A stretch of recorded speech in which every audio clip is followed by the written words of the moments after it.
আমি অবাক হয়েছি। এক মাদ্রাসা গিয়েছি, সেখানে দেখলাম নামাজের পরে লিখছে মাদ্রাসার ছেলেরা পাউরুটি লাল চার মধ্যে চুবায় খাচ্ছে। চিন্তা করলাম বিকালের নাস্তা এখন এশার পরে করতেছে। তোদেরকে জিজ্ঞাসা করলাম আরবিতে, এটা কিন্তু আমাদের সন্ধ্যাকালীন নাস্তা? তো বললো না, এটা আমাদের রাতের খানা। বললাম বলো, একটু পাউরুটি চায়ের মধ্যে চুবায় খাচ্ছ, এটাই তোমাদের রাতের খানা? বলছেন এটাই রাতের খানা। তখন আমি ওদের অফিসে গেলাম, বললাম তোমাদের ওস্তাদকে, তাকে একটু ডাকো, কথা বলবো। তো এক ব্যক্তি দায়িত্বশীল, তাকে ডাকা হলো। বললাম যে এরা যে খানাটা খাচ্ছে এটা রাতে খাচ্ছে, তাহলে দুপুরে মনে হয় ভালো করে ট্যাগ করে খায়। তো বললো না, দুপুরে সেম খানা খায়, পাউরুটি আর চা, বাস এটাই খান। এমন এটা কেউ মানুষ আছে? এবং এত ভালো পড়ালেখা করতেছে, পড়াশোনার মান এত ভালো, আমল এত ভালো, এই সামান্য খাবার দাবার। আমি অবাক হয়ে গেলাম। বলে যে সপ্তাহে একদিন শুক্রবারে আমরা একটা গোস্ত রান্না করি, আর বাকি সপ্তাহ 6 দিন আমাদের এই রুটি আর কলা সিদ্ধ, কাঁচা কলাকে সিদ্ধ করে ভর্তা করে লবণ দিয়ে ওইটাই খায়, ওইটাই খানা। বাস আমরা তো ভর্তা বাদ দিয়ে খাই, ডাইরেক্ট ওইটাই। আমাদের দেশের মানুষ, বিশেষ করে এক শ্রেণীর যুবক উগান্ডা নিয়ে ট্রল করে। সম্প্রতি আপনি উগান্ডা এবং আফ্রিকার একাধিক দেশ সফর করে এসেছেন, সেই সফরের অভিজ্ঞতা নিয়ে শিক্ষণীয় কিছু বিষয় আমাদের সাথে শেয়ার করবেন। ভাইরা আমার, আফ্রিকা পৃথিবীর অনুন্নত অঞ্চল মনে করা হয়, গরিব দেশ, বেশিরভাগই গরিব দেশের মানুষ আফ্রিকা অঞ্চলে আছে সেমনটি মনে করা হয়। আসলে তারা অর্থনৈতিক দিক থেকে অনেক ক্ষেত্রে হয়তো পিছিয়ে আছে, কিন্তু ট্রল করা, এমনি তো যে কোনো দেশের মানুষকে নিয়ে অহেতুক আপনি কোনো ভিত্তিহীন ট্রল, মজাক, তারপরে তাচ্ছিল্য করা, এটা তো কোনো ইসলামের কোনো ভালো জিনিস হিসাবে দেখেন। আবার কোরআনে তারা নিষেধ করেছে। তো উগান্ডা এবং কেনিয়া দুটো দেশে আমাদের যাওয়ার সুযোগ হয়েছে। আমরা সেখানে যেটা দেখেছি যে আফ্রিকার মানুষদের, যদি আমাদের দেখাটাই চূড়ান্ত কিছু না, একটা দেশের মানুষকে জাজ করা অনেক জটিল বিষয়। আমরা যা দেখছি এটাই যে সব তা না, এর বাইরেও আরো চিত্র আছে, ছবি আছে। কিন্তু দীর্ঘ অনেক দিন পর্যন্ত অনেকগুলো এলাকা ঘুরে ফিরে আমাদের কাছে মনে হচ্ছে তারা তুলনামূলকভাবে সহজ সরল, শর্টকাট, যা করে স্পষ্ট করে। বিভিন্ন দেশে কৃষ্ণাঙ্গ মানুষদের অনেক উগ্রতা বা তাদের অনেক অপরাধ কর্ম এগুলো হয় অনেক জায়গায়, এবং তাদের বদনাম অনেক জায়গায় আছে। কিন্তু আফ্রিকাতে তাদের যে আসল ঠিকানা, সেখানে গিয়ে আমরা যেটা মনে করেছি বা দেখেছি যে অনেক সহজ সরল মানুষ। আমরা যে উগান্ডা নিয়ে ট্রল করি, সে উগান্ডার রাস্তাঘাট আমাদের দেশের রাস্তাঘাটের চেয়ে বেশি পরিষ্কার আমাদের কাছে মনে হয়েছে। আমরা রাস্তায় গাড়ি হর্নে চলে চলতে পারি না, সেখানে আমরা খেয়াল করছি কেউ গাড়িতে সচরাচর হর্ন দেয় না। আমরা নিজেদেরকে খুব ভদ্র আর স্মার্ট মনে করি। আমরা রাজনীতির নামে, এমনকি ওয়াজ মাহফিলের ধর্মের নামেও পোস্টার চারটার ওয়ালে লাগাই দিই। তাদের ওখানে দেখা গেছে নির্বাচনী পোস্টার, সামনে নির্বাচন, সেগুলো নির্দিষ্ট জায়গায় সাজানো। ঠিক একই ভাবে তারা খুব গরিব দরিদ্র, কিন্তু তাদের দেশটা প্রাকৃতিক সম্পদের উপরে দাঁড়িয়ে আছে। পশ্চিমারা সেগুলো লুট করে খাবার জন্য নানাবিধ আয়োজন করছে। কঙ্গোর মতো দেশে আপনারা অনেকেই হয়তো জানেন 65টার মতো এয়ারপোর্ট আছে। 65টার মতো এয়ারপোর্ট। আমি অবাক হয়ে গেছি, দেশে আমরা খাইতে পাই না, গরিব দেশ, সেখানে এতগুলো এয়ারপোর্ট কেন?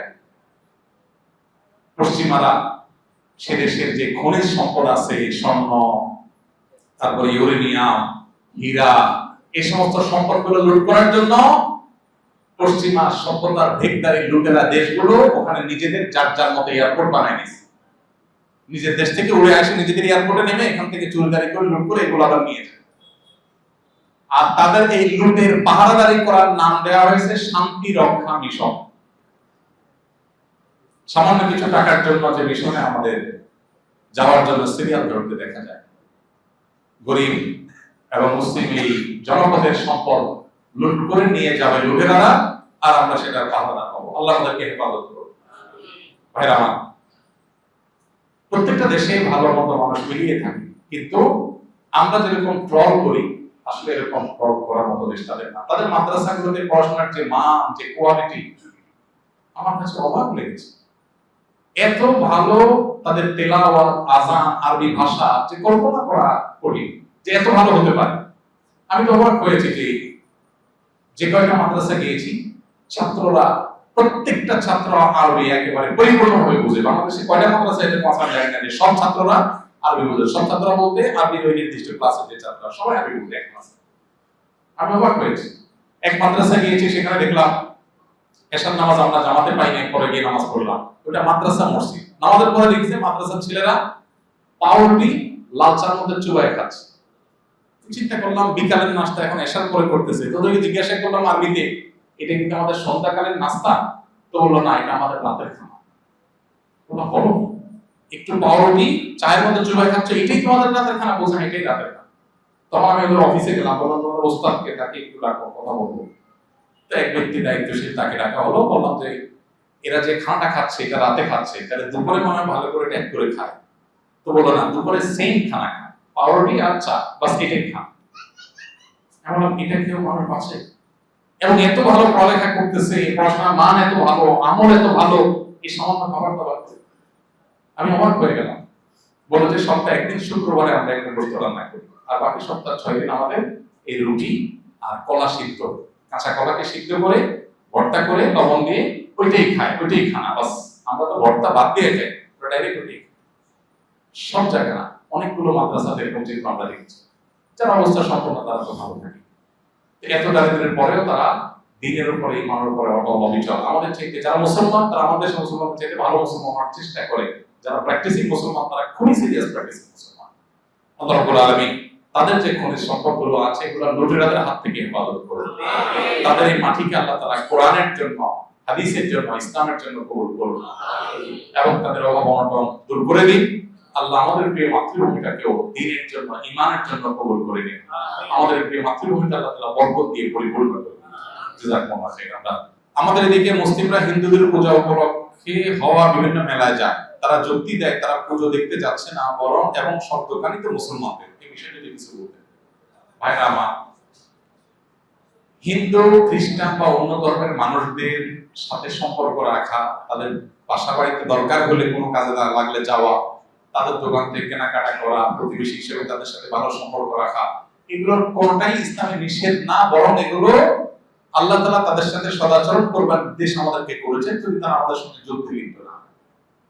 আল্লাহ বলেছেন তাদের সাথে সদাচরণ করবে। লা ইয়ানহাকুমুল্লাহু আনিল লাযিনা লাম ইউকাতিলুকুম ফিদ-দীন ওয়া লাম ইখরিজুকুম মিন দিয়ারিকুম আন তাবাররুহুম ওয়া তুকসিতু ইলাইহিম ইন্নাল্লাহা ইউহিব্বুল মুকসিতিন। অতএব আমরা তাদের সাথে সদাচরণ করব, কিন্তু এর মানে এই না যে তাদের পূজায় বা পুজো উপলক্ষে যে মেলা হয় সেখানে আমরা যাব, সেটা আমরা যাব না। কেন? কারণ আপনি বিশ্বাস করেন আল্লাহর জমিনের সবচেয়ে বড় অপরাধ, আল্লাহ সবচেয়ে অসন্তুষ্ট হয় যে অপরাধে, সেটার নাম হলো আল্লাহর সঙ্গে শিরক করা। তো যেই অনুষ্ঠানে শিরক হচ্ছে বা শিরককে কেন্দ্র করে যে অনুষ্ঠান হচ্ছে, সেখানে যাওয়া মানে সেই দল ভারী করা। আব্দুল্লাহ ইবনে মাসউদ রাদিয়াল্লাহু আনহু বলেছেন, মান কাসসারা সাওয়াদা কওমিন ফাহুয়া মিনহুম। যে ব্যক্তি কোন সম্প্রদায়ের, কোন ধর্মের মানুষের মধ্যে গিয়ে তাদের দল ভারী করে, সে তাদের দলের হয়ে যায়। এজন্য ভাই, আপনি হিন্দু, খ্রিস্টান, অন্য ধর্মের মানুষের সদাচরণ করবেন, সেটা আপনার জায়গায় ঠিক আছে, তাই বলে তাদের পুজোয় যাবেন না। একটার নাম উদারতা, আরেকটার নাম উদাসীনতা, দুইটা দুই জিনিস। অন্য ধর্মের মানুষের প্রতি উদার হবেন, তাই বলে নিজের ধর্মের ব্যাপারে উদাসীন। আপনার জন্ম নিয়ে যদি কেউ প্রশ্ন তোলে, আপনার বাবার, আপনার মায়ের চরিত্র নিয়ে যদি কেউ প্রশ্ন তোলে, আইন হয়তো নিজের হাতে আপনি তুলে নেবেন না, তাকে তার মতো চলতে দিবেন, আপনি তার গায়ে হাত তুলবেন না, কিন্তু তাই বলে তার সাথে আপনি দোস্তি পাঠাতে পারেন।